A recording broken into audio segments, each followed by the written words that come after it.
The piercing screech of tires against asphalt shattered the quiet Sunday morning on Wilshire Boulevard. Officer James Rodriguez's coffee cup clattered to the ground as he witnessed something that would change Los Angeles forever, though he didn't know it yet. 17-year-old Kai Zhang stood in the middle of the crosswalk, his hands trembling as he stared down an approaching Mercedes that had run the red light.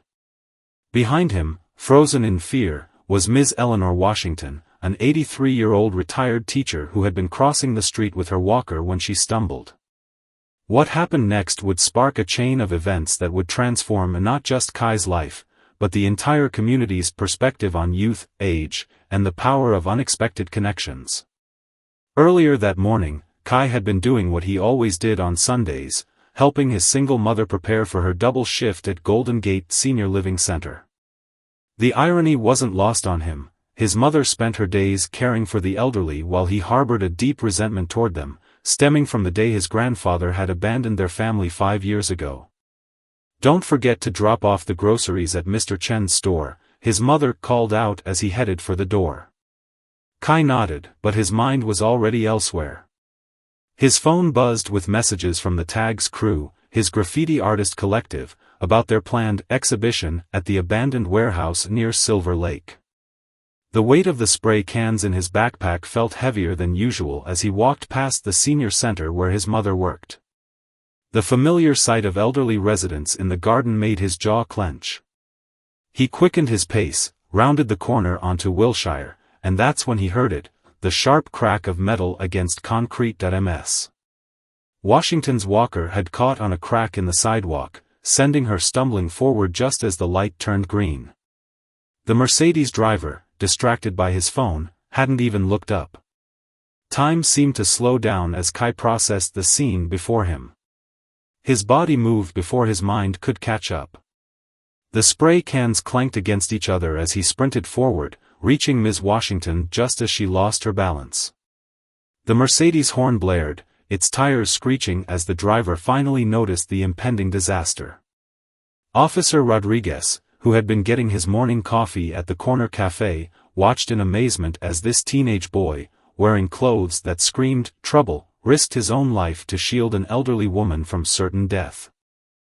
The gathering crowd murmured in astonishment as Kai helped Ms. Washington to her feet. The Mercedes driver, a well-dressed executive type, emerged from his car, face pale with shock. Officer Rodriguez was already calling for backup, but what he witnessed next would completely change his approach to community policing. Ms. Washington, still shaking, looked up at Kai with tears in her eyes. "You remind me of my grandson," she whispered, her voice trembling. "He used to visit me every Sunday too, before." Her voice trailed off, and something in Kai's chest tightened. The Mercedes driver, recovering from his shock, started arguing about jaywalking and right-of-way. That's when Officer Rodriguez noticed Kai's backpack had split open, revealing the spray cans inside. The teenager tensed, clearly expecting the worst. But Officer Rodriguez had seen something in that moment of crisis, something that made him pause. He'd witnessed countless interactions between teens and the elderly in his 15 years on the force, but never one quite like this. Instead of reaching for his handcuffs, Rodriguez picked up one of the scattered spray cans. "You know," he said, looking directly at Kai, "the senior center's walls could use some color. The residents have been complaining about how dull it looks." Ms. Washington's eyes lit up. "Oh, yes. Like those beautiful murals downtown." She turned to Kai, still holding onto his arm for support. "Would you consider it, young man? We could use some youth and vibrancy in our lives." As paramedics arrived to check on Ms. Washington, Officer Rodriguez learned that Kai's mother worked at the senior center. The pieces started falling into place: a talented but troubled teen, a community in need of bridging its generational gap, and an opportunity to transform lives through art instead of punishment. "Here's what I'm thinking," Rodriguez said, pulling Kai aside. "Instead of filing a report about those spray cans, how about we make a deal?" He gestured toward the senior center. "That wall is your canvas. Show us what you can do, legally." Kai looked skeptical, but something had shifted in him during those crucial moments with Ms. Washington. The weight of his grandfather's abandonment, which had fueled his anger toward the elderly, seemed lighter somehow. As the crowd dispersed and the excitement died down, Kai found himself at a crossroads. The tag's crew's messages continued to buzz in his pocket, but Ms. Washington's words echoed in his mind, "You remind me of my grandson." Officer Rodriguez handed him a card. "Think about it. This could be the beginning of something big." He paused, then added, "Sometimes the best art comes from the most unexpected places." Kai watched as Ms. Washington was helped into her daughter's car, who had arrived shortly after the incident. The elderly woman waved at him, her smile warm and genuine. For the first time in years, he thought about his grandfather not with anger, but with curiosity. The sun was setting over Wilshire Boulevard as Kai made his way home, his decision already taking shape in his mind. The tag's crew would have to find another artist for their warehouse project. He had a different wall to paint, one that would tell a story of bridges built and barriers broken, of second chances and unexpected heroes. Little did he know, this was just the beginning of a transformation that would ripple through Los Angeles, changing not just his life, but the lives of countless others in ways he couldn't yet imagine. The real question wasn't whether he would accept Officer Rodriguez's offer, it was how this single moment of courage would cascade into a movement that would redefine community policing, youth outreach, and elderly care in their city forever. And it all started with a stumble, a screech, and a split-second decision that proved heroes come in all ages, from all backgrounds, wearing all kinds of clothes, even those that scream, trouble. The morning sun cast long shadows through the windows of Golden Gate Senior Living Center as Kai Zhang stood before the blank wall, his heart pounding against his ribs. 6 spray cans lay in neat formation at his feet, not hidden in a backpack this time, but displayed proudly on a drop cloth provided by Officer Rodriguez. The elderly residents had gathered in the community room, their curious faces pressed against the glass doors, watching as the young man who had saved Ms. Washington prepared to transform their sterile white wall into something extraordinary. Ms. Washington sat in the front row, her recovered walker adorned with colorful ribbons, a peace offering from Kai's mother, who stood nearby with tears threatening to spill from her eyes. She had never seen her son in this light before, surrounded by the very people he'd spent years avoiding. Officer Rodriguez leaned against the doorframe, his body language casual but his eyes alert. He'd stuck his neck out for this program, convincing his superiors that art could build bridges where handcuffs had failed. The tag's crew had been furious when Kai backed out of their warehouse project, spreading rumors that he'd gone soft. But standing here, about to make his mark in broad daylight, Kai felt anything but soft. The first spray of paint hit the wall with a gentle hiss. Kai moved with the fluid grace of someone who had spent countless nights perfecting his craft in the shadows. But this time was different. This time, he wasn't running from security guards or racing against time. This time, he was creating something that would last. As the mural took shape, gasps of recognition rippled through the crowd. Kai had spent the past week interviewing the residents, listening to their stories, studying their old photographs. Now those memories were coming alive on the wall, a tapestry of interconnected lives spanning generations. There was Mr. Johnson's jazz club from the 1960s, where he'd played trumpet until arthritis claimed his fingers. Besides it, Mrs. Liu's first restaurant in Chinatown, where she'd worked 18-hour days to put her children through college. Each story flowed into the next, connected by swirling lines that looked like music notes from one angle and dancers from another. But it was the center of the mural that held everyone's attention. A pair of hands, one young, one old, reaching toward each other across a divide that seemed both impossible and insignificant. Kai had painted them with such detail that the wrinkles and scars told their own stories.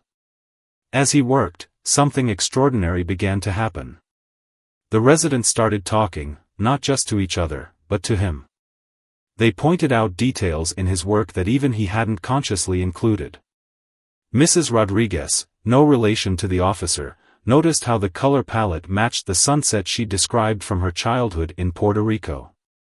Mr. Goldstein recognized the pattern in the background as similar to his late wife's favorite dress.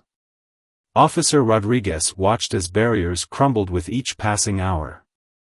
He'd seen countless community programs come and go, but this was different. This wasn't about checking boxes or fulfilling quotas. This was about genuine connection, about seeing the humanity in each other across the divides of age, culture, and experience. By late afternoon, a small crowd had gathered outside the center. Word had spread through the neighborhood about the former tagger creating something beautiful for the elderly. Some of Kai's old crew showed up, trying to look unimpressed but unable to hide their fascination. A local news reporter arrived, drawn by the unusual collaboration between law enforcement, youth, and seniors. As the sun began to set, Kai added the final touches to his masterpiece.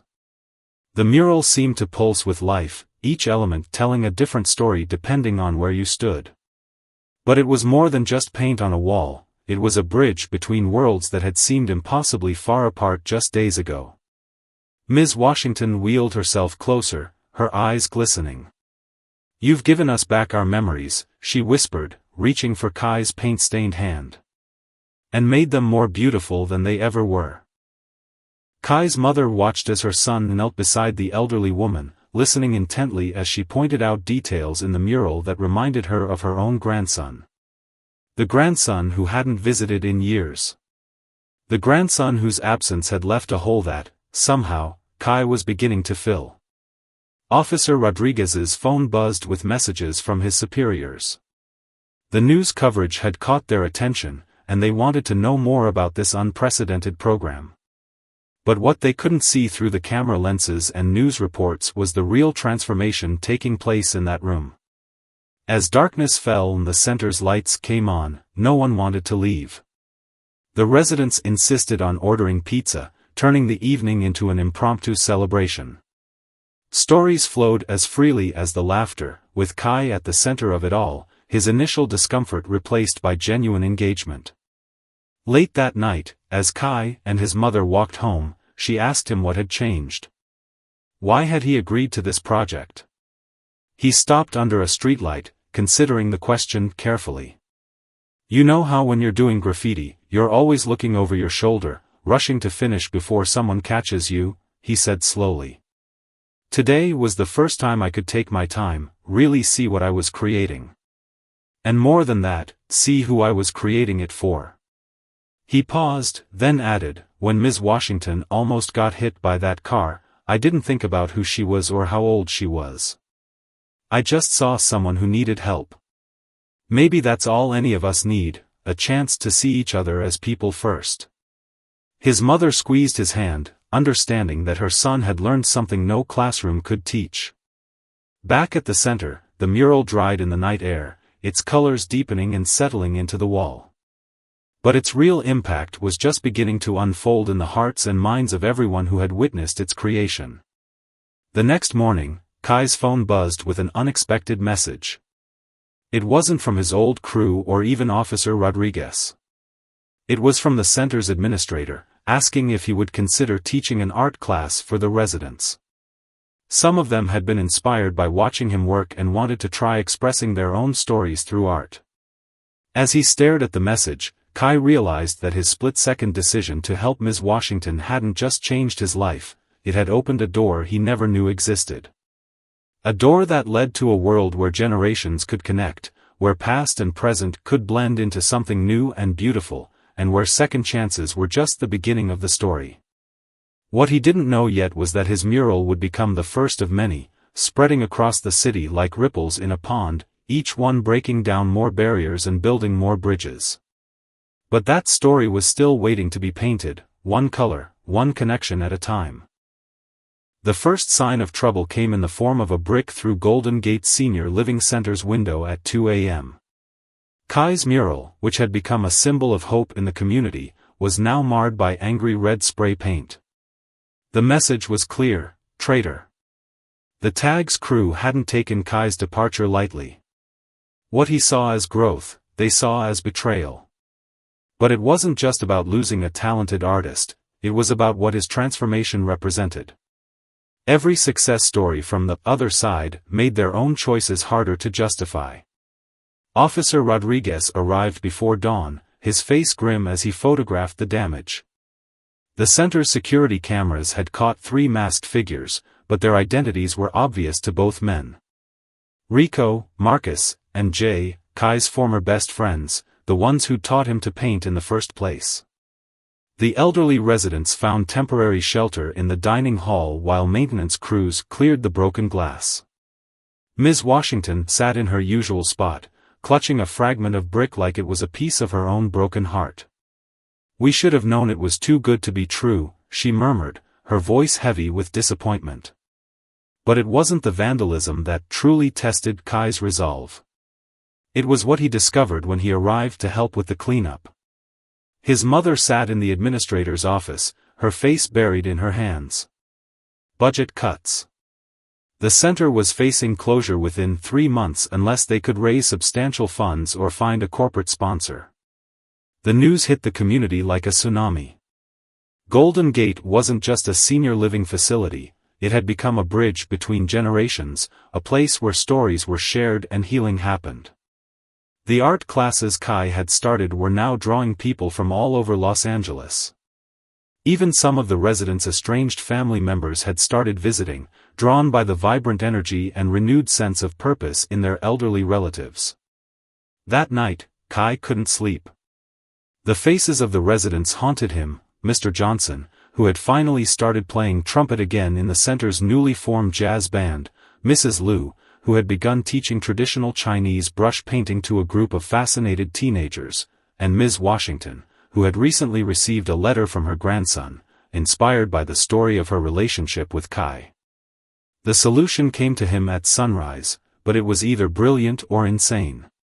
He called Officer Rodriguez, who arrived within minutes, still in his gym clothes. "We need to talk to them," Kai said, his voice steady despite his exhaustion. "Not arrest them. Talk to them." Rodriguez's expression was skeptical, but he'd learned to trust Kai's instincts. "The Tags crew? You think they'll listen?" "They're not just taggers," Kai explained, pulling out his phone. "Look at their work, really look at it. Rico's pieces tell stories about his brother who died in gang violence. Marcus paints about his mother's struggle with addiction. Jay's work is all about poverty and displacement. They're not vandals, they're chroniclers. They just never had a legal way to tell their stories." The plan took shape over stale coffee and day-old donuts. It was audacious, possibly dangerous, and definitely against several department regulations. But as Rodriguez liked to say, sometimes the rulebook needed a fresh coat of paint. First, they approached local businesses with a proposition: donate wall space for legal murals, and get free advertising in return. Then, they reached out to art supply stores for donations. The pitch was simple: help transform angry taggers into commissioned artists, and change the face of Los Angeles one wall at a time. The hard part was convincing the Tags crew. Kai knew they hung out at the abandoned railroad yard near Sunset Boulevard. He went alone, against Rodriguez's advice, carrying nothing but his original sketchbook, the one filled with designs they'd all contributed to over the years. The confrontation was tense. Fists were clenched, old wounds reopened. But when Kai showed them the center's financial documents, something shifted. These weren't just numbers on paper. They were stories of people who had built the city they now painted on, people who deserved better than to be displaced in their final years. "You want us to sell out?" Rico spat, but his voice lacked conviction. "I want us to level up," Kai replied. "Think bigger. Instead of just telling our stories, we could tell everyone's stories. And get paid for it." The breakthrough came when Kai showed them his plans for saving the center. A citywide art exhibition, featuring collaborative murals painted by young artists and seniors together. Each piece would tell a story of Los Angeles, not just its struggles, but its resilience, its diversity, its endless capacity for reinvention. To everyone's surprise, it was Marcus who spoke first. "My grandma's in a place like Golden Gate," he said quietly. "Haven't visited her in 2 years. Been too ashamed, you know. But maybe." The plan was crazy enough to work. Within weeks, walls across Los Angeles began transforming. The Tags crew's raw talent, combined with the senior stories, created something entirely new. Media coverage grew. Corporate sponsors, attracted by the positive publicity, began calling.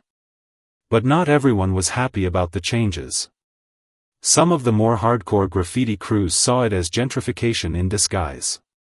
The center's board members worried about association with former vandals. And then there were the developers, circling Golden Gate like vultures, seeing prime real estate instead of priceless community space. The pressure built until one rain-soaked night when Kai found Rico alone at their old spot, spray can in hand, staring at a half-finished piece. "They offered me money to quit," Rico said without turning around.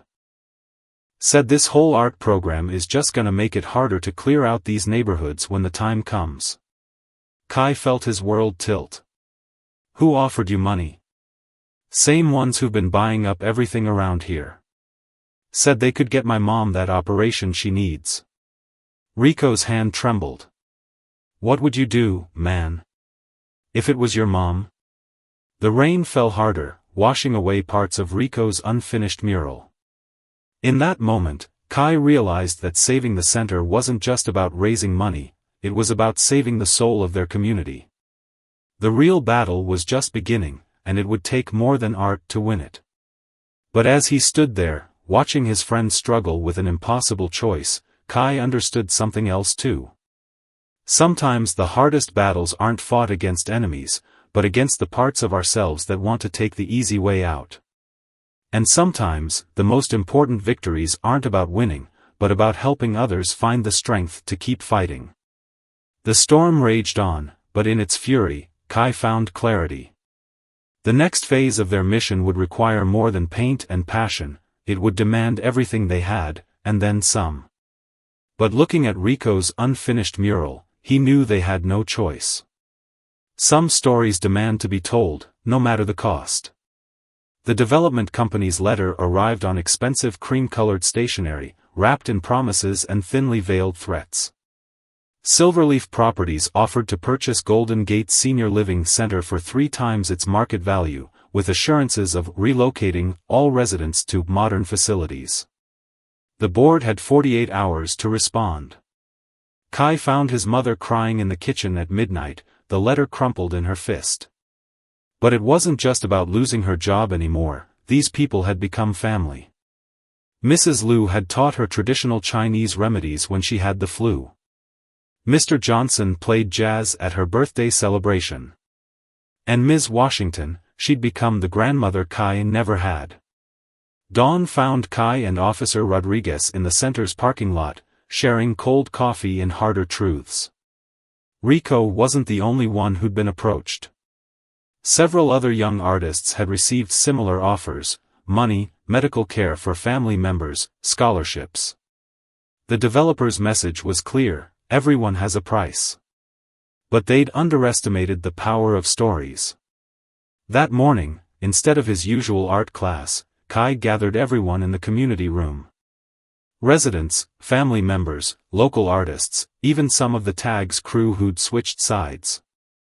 He pulled out his phone and played a video he'd secretly recorded, Rico's confession about the developer's bribe. The room erupted. Mrs. Liu stood up, her tiny frame shaking with rage.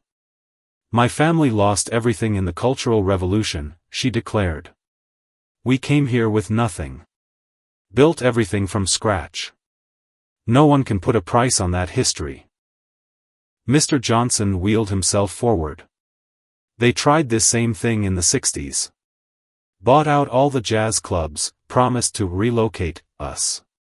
Know what happened? The music died. Community scattered. Not this time. But it was Ms. Washington who changed everything. She'd been quiet lately, missing art classes, keeping to herself. Now she cleared her throat and pulled out a stack of letters. "My grandson isn't coming back," she said softly. "He died last year. These letters. I've been writing them anyway. Telling him about all of you. About how this place gave me a reason to keep living." The silence that followed was deafening. Then Rico stood up, tears streaming down his face. "I'm out," he announced. "Tell them to keep their money. Some things ain't for sale." What happened next would be talked about for years to come. Someone, later everyone would claim it was their idea, suggested they tell their stories. Not just on walls this time, but everywhere. Social media, local news, community meetings. Document everything the developers wanted to erase. The Tags crew mobilized first. They transformed their graffiti skills into a guerrilla marketing campaign. QR codes appeared next to their murals, linking to videos of residents sharing their histories. Hashtag spread like wildfire, hashtag save Golden Gate, hashtag stories over profit, hashtag community not commodity. Local businesses that had supported their art program joined in. The coffee shop where Officer Rodriguez got his morning coffee started serving Golden Gate Blend, with proceeds going to the center's legal fund. The art supply store at Donated Materials hosted workshops where seniors taught young artists traditional techniques. But the developers fought back. Anonymous complaints led to increased police patrols. Building code violations suddenly appeared. Someone leaked allegations about Officer Rodriguez's inappropriate relationship with former vandals. The pressure reached its peak when water and electricity to the center were mysteriously cut off during a heat wave. As temperatures soared, the community revealed its true strength. Neighboring businesses ran extension cords from their buildings. Food trucks showed up unannounced, providing free meals. Young artists took shifts fanning elderly residents with cardboard signs that read, "Stories Matter." Local news crews caught it all on camera. Then came the game changer. A tech-savvy grandson of one of the residents discovered something in Silverleaf's corporate records. The company had done this before, buying historic properties, forcing out residents, flipping them for massive profits.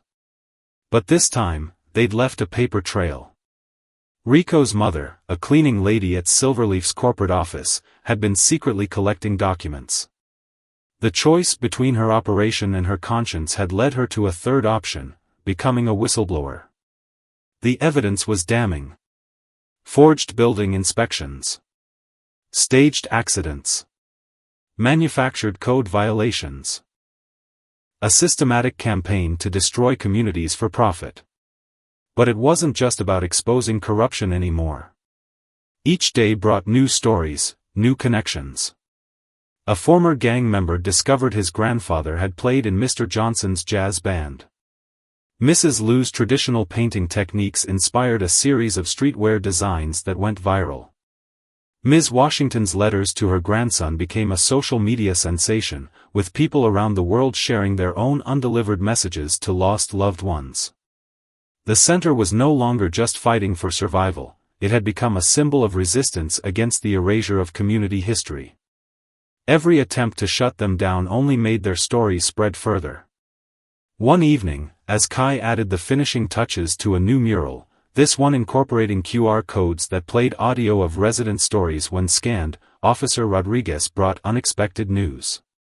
The police department was launching an investigation into Silverleaf properties. More importantly, several wealthy donors, moved by the center's story, had offered to help establish a trust to protect it permanently. But the real victory wasn't in the money or the legal battles. It was in the transformation of the community itself. The Tags crew now ran art therapy sessions for troubled youth. Residents taught history through storytelling workshops. The center had become a living museum of Los Angeles culture, bridging generations and preserving histories that might otherwise have been lost. As the sun set over the city, Kai looked at the wall where his first mural had been vandalized. The brick hole had been transformed into a window, through which painted figures of all ages passed stories to each other like precious gifts. Below it, in Rico's distinctive style, were words that had become their battle cry: some stories can't be bought. Some prices can't be paid. The developers hadn't withdrawn their offer yet, but something fundamental had shifted. They were no longer fighting against just a building or a community center.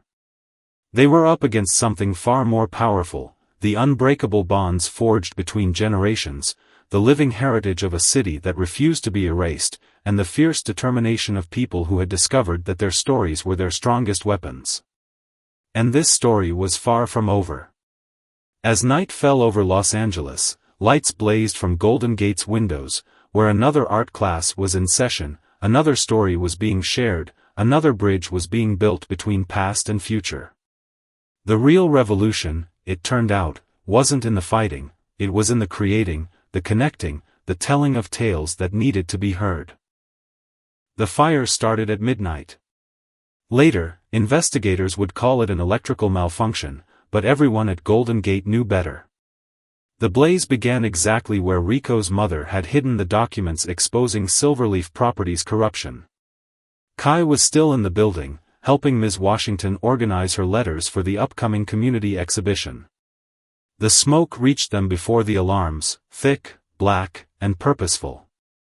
Through the haze, they heard Mr. Johnson playing his trumpet in the West Wing, unaware of the danger. Officer Rodriguez was halfway across the city when the call came through. He broke every speed limit getting there, his mind racing faster than his car. The developers had finally shown their hand, but why tonight?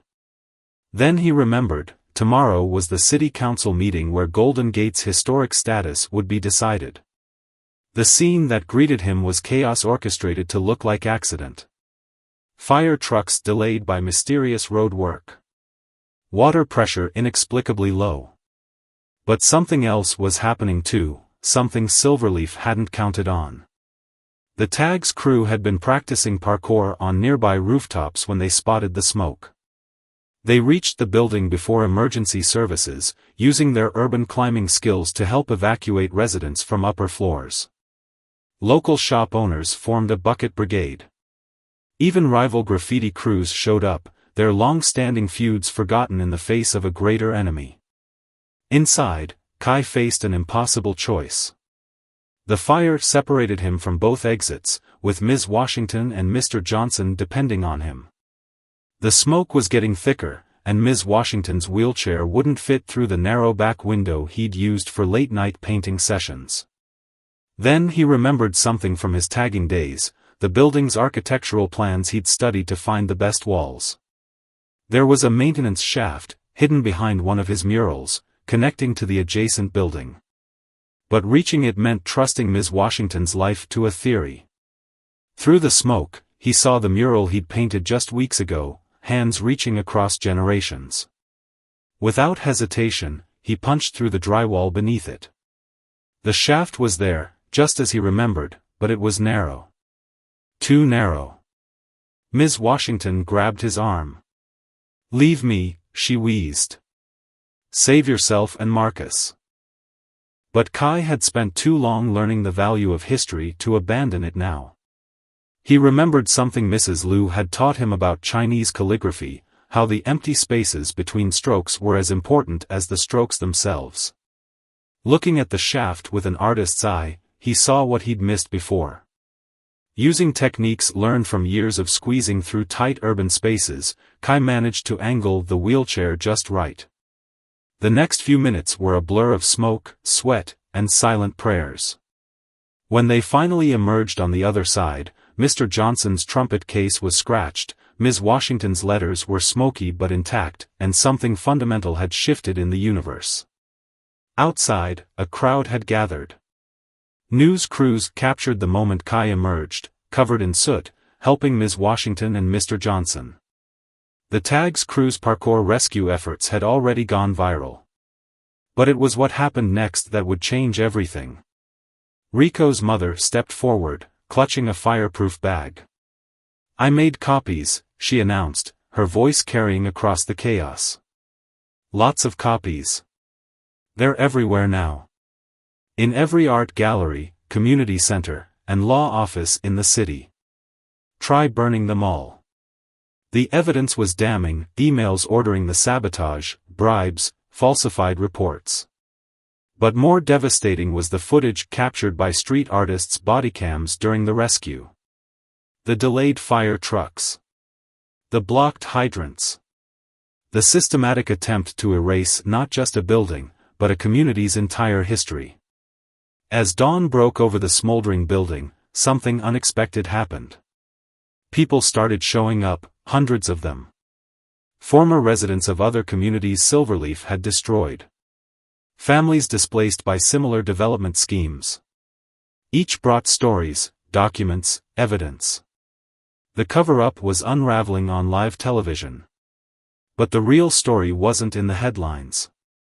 It was in the way elderly residents and young taggers huddled together under shared blankets. In how rival crews worked side by side to salvage artwork and personal belongings. In the sound of Mr. Johnson playing a smoky but defiant jazz solo while emergency crews finished their work. Officer Rodriguez watched it all, recording everything on his body cam.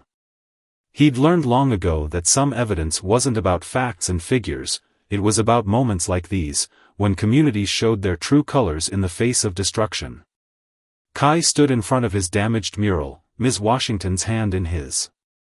The paint was scorched, but the image was still visible, generations reaching across divides, stories flowing between past and future. Somewhere in the crowd, he heard Rico leading a chant, "You can't burn memories. You can't demolish stories." As the sun rose fully, casting long shadows across the damaged building, Kai realized that Silverleaf had made a fatal mistake.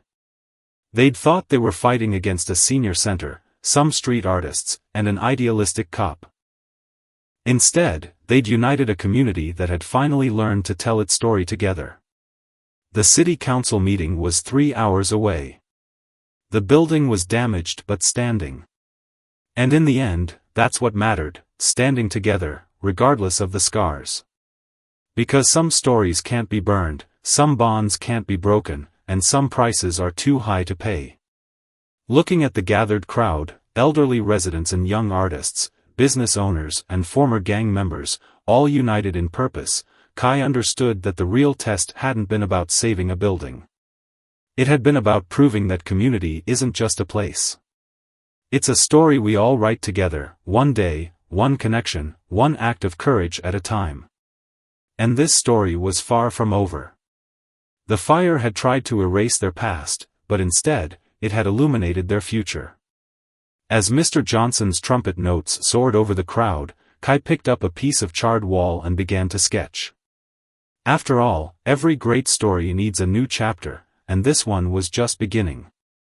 5 years after the fire, Golden Gate Senior Living Center stood transformed. The scorch marks had been incorporated into a sprawling mural that wrapped around the entire building, telling the story of that fateful night. But it wasn't just the outside that had changed, the center had become something entirely new, a blueprint for urban renewal that cities worldwide were scrambling to replicate. The morning sun filtered through stained glass windows, commissioned pieces created collaboratively by senior residents and former taggers. Inside, the sound of laughter mingled with music as Mr. Johnson led a jazz workshop for troubled youth. His trumpet playing had improved with age, or maybe it was just the energy of his young students that made it sound more alive. Kai walked through the halls, now serving as the center's creative director. Each step took him past evidence of their victory. Silverleaf Properties executives had faced federal charges, their empire crumbling under the weight of exposed corruption. But the real triumph wasn't in their defeat, it was in what had grown from the ashes. The Golden Gate model, as urban planners called it, had revolutionized community development. Instead of displacing residents, developers were now required to integrate existing communities into their plans. Art wasn't just decoration, it was a mandated tool for preserving and telling neighborhood stories. Ms. Washington's letters had become a permanent installation, inspiring a nationwide program connecting youth with elderly mentors. Her grandson's story had sparked a movement of healing through intergenerational storytelling. She'd passed away peacefully last winter, but her legacy lived on in every corner of the building. Rico had opened an art therapy center in his old neighborhood, using skills learned from working with Golden Gate's residents. His mother's whistleblowing had inspired new legislation protecting community heritage sites. The TAG's Cruise Parkour Rescue Team had evolved into a certified urban search and rescue unit, their street skills now saving lives legally. Officer Rodriguez, recently promoted to captain, had developed a police training program based on their experience. Community isn't just something we serve, he often said at conferences. It's something we create together. His body cam footage from the fire was now required viewing at the police academy. But the most profound changes were the smallest ones. Like Mrs. Liu teaching Chinese calligraphy to a former gang member who discovered a passion for traditional arts. Or the rooftop garden where elderly residents and young volunteers grew vegetables together, sharing stories and recipes passed down through generations. The center's art program had expanded beyond anyone's expectations. Professional artists now competed for residencies, drawn by the unique opportunity to work across generational lines. The waiting list for both senior residents and youth programs stretched years long. Something magical happened when street art met life experience, when graffiti blended with personal history. Today was special, the 5th anniversary of the fire. The community had gathered for the unveiling of their most ambitious project yet. Every resident, past and present, had contributed to a digital time capsule. Stories, artworks, and memories preserved not just in paint and pixels, but in the hearts and minds of those who would carry them forward. Kai found himself standing before his original mural, the one that started it all. The reaching hands had been joined by hundreds more, each telling its own story of connection and transformation. A group of art students sketched nearby, while elderly residents shared tales of the neighborhood's past. Remember when you thought this was selling out? Rico appeared beside him, grinning. He now taught street art history at the local community college, his own journey from vandal to educator serving as inspiration for countless others. Before Kai could respond, a commotion near the entrance caught their attention. A young woman stood there, clutching a familiar-looking stack of letters.